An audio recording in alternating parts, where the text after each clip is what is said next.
Well, it looks like we just got the big reveal of Mega Gengar and Mega Diancie. This was kind of, not really leaked, but kind of announced earlier today, actually. I was kind of on Twitter a little bit, and I did see some talk about Mega Gengar and Mega Diancie.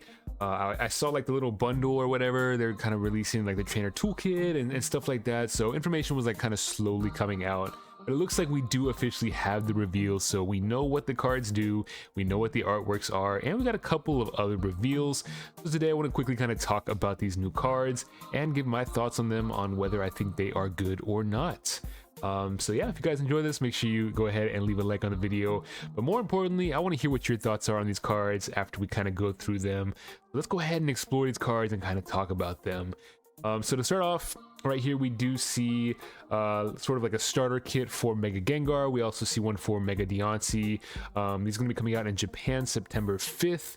It's crazy how fast these sets come out, and we still don't have any of the Mega sets. It's just kind of crazy to me, but they are coming out fast in Japan. For us, I think it comes out in November, I believe. October, I could be wrong on that. I completely forgot. I know it's later this year, but I do think it's either September, or sorry, it's either November or October, if I remember correctly. But yeah, we do have two like starter decks, so you know, just basic kind of retail stuff. Right here we do have some really cool artworks for Meloetta and Haunter. I'm really a big fan of the Haunter. It reminds me a lot of those Japanese Gengar sleeves, if you guys have ever seen those. Kind of the same kind of art style, so it looks pretty cool in my opinion. But yeah, we do have the Mega Gengar line here. So obviously we have a Ghastly, we have a Haunter. Both of them pretty much do nothing. Like Ghastly hits for 10 damage, Haunter hits for 40. Nothing crazy at all, no crazy abilities, nothing like that. I'd have to double check. I don't remember if we have any Ghastlies or Haunters that are good right now. But yeah, these are pretty underwhelming. They don't really do anything, so I'm sure there's probably a better one out there already. I'd have to just kind of do my research on that. But the star of the show here is Mega Gengar EX. This is an interesting one. I really wasn't expecting it to be this, but yeah, basically it has 350 HP, which is obviously a lot, but we're kind of seeing that with Megas across the board. A lot of them do have a lot more HP because they are worth 3 prize cards. It kind of makes sense. But 350 HP, it has the ability Shadow Hiding. So if one of your dark type Pokemon is knocked out by damage from your opponent's Pokemon EX, your opponent takes 1 less prize card. Very interesting ability. Now that I'm reading it again, I just realized that it says when it's knocked out from your opponent's Pokemon EX. So it's not as good as I thought it was. I thought it was just if you got knocked out by your opponent's Pokemon, but it does have to be an EX that you're getting knocked out by. I mean, still pretty relevant though. A lot of like the strong decks in the format right now obviously utilize EX Pokemon as the main attackers. So the ability does seem really good. Like, it's just one of those things where it's a stage 2 Pokemon. So it kind of takes a while to get set up, you know what I mean? And you know, the question is, how do you kind of fit this into some of the decks right now? The other part about this is that its attack, it does 230 HP, or sorry, 230 damage, and you have to move 1 energy from that Pokemon to one of your benched Pokemon. So it kind of forces you to move your energies around. It is weak to fighting, which I think is kind of interesting. Yeah, it's just kind of an interesting card. Like I want to say it's gonna be good, but at the same time, I don't really know what decks this kind of fits into. You know, obviously the first thought is like Grimmsnarl, right? That's like the main dark type deck out there right now, but I feel like Grimmsnarl, you know, it's already a stage 2. You already have to set it up and everything. I'm not sure how well it fits into a deck like that. I feel like this is something that would fit kind of better in a deck like maybe Zoroark, or something like maybe like a Roaring Moon possibly. Something where it kind of has attackers that you don't have to set up as much, just to kind of allow that space to kind of fit this in there. But I do think this is going to be a card with potential. I'm interested to see how it fits into decks, and again, its ability seems kind of crazy. It just seems pretty good. Like, there's a lot of strong EX Pokemon out there that people use to attack, so the fact that you can kind of deny prize cards is always going to be kind of a solid thing. It's got 350 HP, so it's pretty tanky. It's got that fighting type weakness, which, I mean, a lot of the decks that have fighting type attackers right now, they don't hit for 350 even for weakness. Obviously that's going to probably change with like Mega Lucario and stuff, but we'll have to wait and see. I do think this is going to be one of the better Megas that we've seen so far though. So after that, we do have Murkrow, we have Honchkrow here. Nothing too crazy. The Murkrow is, just a basic kind of Pokemon. It doesn't do much. The Honchkrow, kind of cool. It does some sniping damage. Does 120 to the bench. We do have a lot of other like sniping Pokemon out there right now. So, this one being a stage 1, not as great. Hitting for 120. There's a lot of other Pokemon that kind of do the same thing. So, not the best. We do have a Sableye, one of my favorite Pokemon. It does 20 damage, plus it does 70 more if you have a stage 2 Pokemon in play. This obviously kind of seems like it's there to kind of pair up with the Mega Gengar. I'm not sure if people are going to actually do that, but just a single prize attacker, hits for decent damage, 90 I guess, for 1 energy, and it doesn't seem that good though. Like, I feel like by the time you have a stage 2 set up, you're not going to be wanting to hit for 90, you know what I mean? So I'm not sure how good this card's going to be, but kind of an interesting card anyways. After that, we do have the last like kind of dark type support here, which is the Punk Helmet, which is a true card. So if this is attached to your dark type Pokemon and your Pokemon is hit by damage from your opponent's attack, you will put 4 damage counters on the attacking Pokemon. Again, an interesting tool card here. I kind of think of decks like Zoroark, where you're just kind of tanking stuff a lot of times and just kind of being annoying at times. This is maybe something that would be good too in Grimmsnarl, I could see.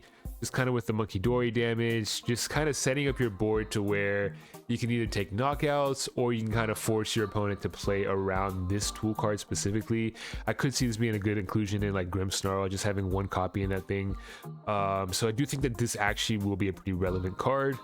4 damage counters, that's kind of a lot, especially when you consider like how many decks play Monkey Dory, just being able to move damage and stuff like that. So I do think that this will be a pretty relevant card. We'll have to kind of wait and see.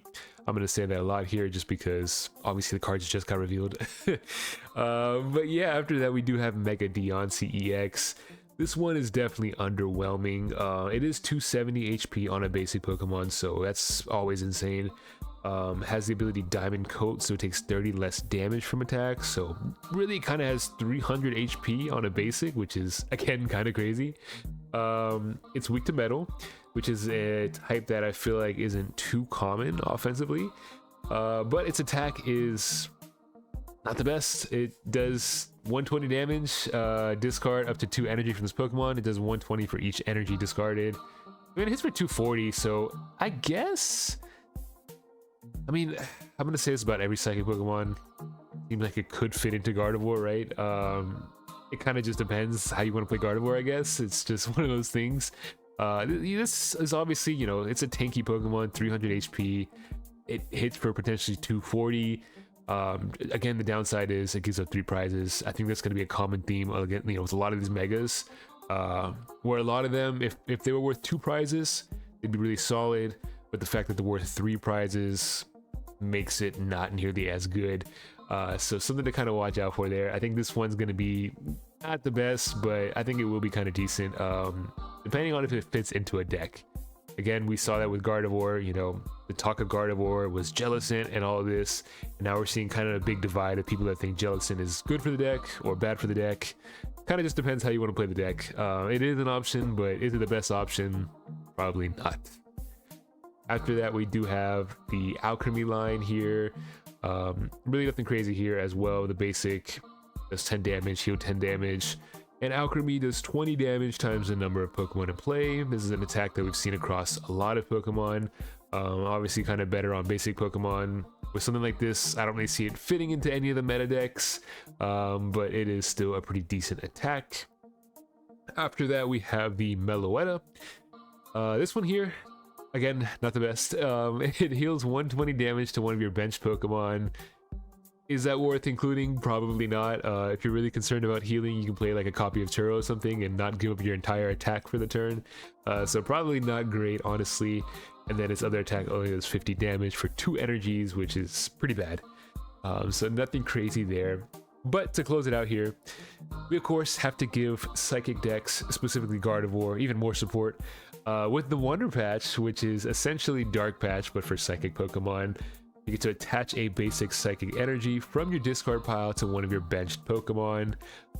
This right here is an interesting card because, again, doesn't really fit in Gardevoir right now, not really, but have to remember that after this season is basically over, the next rotation does get rid of Gardevoir with Psychic Embrace. So this is a good option, I would say, kind of moving forward to keep the Gardevoir deck alive, I feel like. Keep in mind, Mega Gardevoir is going to be around for a couple of years. All of these other Psychic type attackers are still going to be there as well. So this right here is going to be that support option, kind of as Gardevoir moves out. I don't really see it being used before then too much, just because you already have Gardevoir, so it's kind of redundant. But we saw, you know, with Dark Patch, how good of a card that was, especially kind of later into his life cycle. So I do think this will be a good card. I think it's just going to take time, honestly. And right here it does say October 24th, so I was right, October. I don't know why I was kind of thinking November, but yeah, those are kind of the cards that we got here. Really interesting. I'm really interested to see how Gengar functions. I think the card has potential, and I think there are a lot of really good dark type Pokemon out there, so I think this could be a missing piece that allows some decks to shine, especially some of these decks that kind of rely on basics or stage 1s. Just having that one stage 2 in the deck kind of works out perfectly. I guess it wouldn't be too hard to fit into a deck like Grimmsnarl because you're already playing stuff like Rare Candies, so not too bad. But again, we'll have to kind of wait and see. I keep saying that. Everything else seems kind of irrelevant, I'm not gonna lie. I think the big standouts here are Wonder Patch for later on in the formats. I think the Punk Helmet will be a good option for decks like Grimmsnarl. And other than that, I think Mega Gengar is the other solid card out of these revealed cards, and pretty much everything else is not the best. But again, let me know your thoughts in the comments below. Let me know which Mega you're kind of excited for right now. For me, it's Mega Venusaur still, one of my favorite Pokemon, so I'm really excited about that one. And it seems pretty decent, so I've been seeing some, you know, like early deck lists and stuff, so I'm really excited to see how it plays out. But yeah, it's gonna be it for this one. Hope you guys enjoyed it, and I'll catch you guys later.